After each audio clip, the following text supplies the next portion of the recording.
1 Peter 4. Since therefore Christ suffered in the flesh, arm yourselves with the same way of thinking. For whoever has suffered in the flesh has ceased from sin, so as to live for the rest of the time in the flesh, no longer for human passions, but for the will of God.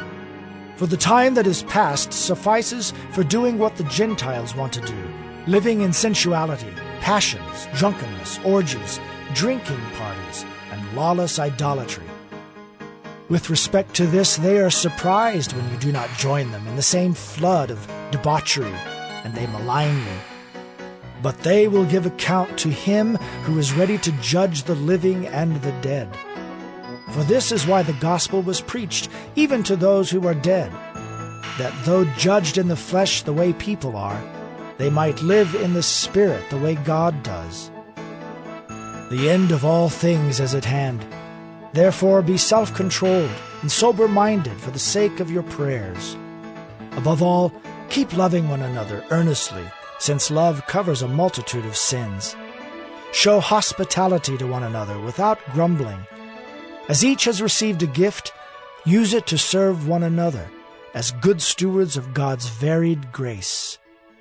Whoever speaks, as one who speaks oracles of God.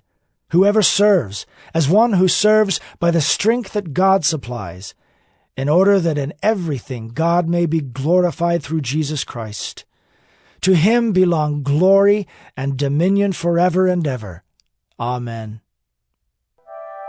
Beloved, do not be surprised at the fiery trial when it comes upon you to test you, as though something strange were happening to you. But rejoice insofar as you share Christ's sufferings, that you may also rejoice and be glad when his glory is revealed.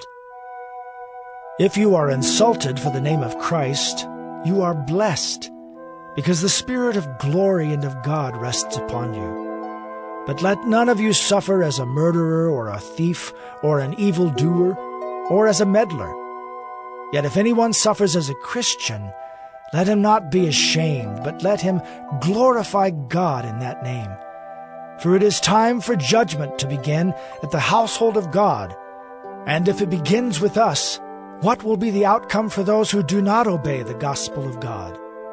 And if the righteous is scarcely saved, what will become of the ungodly and the sinner?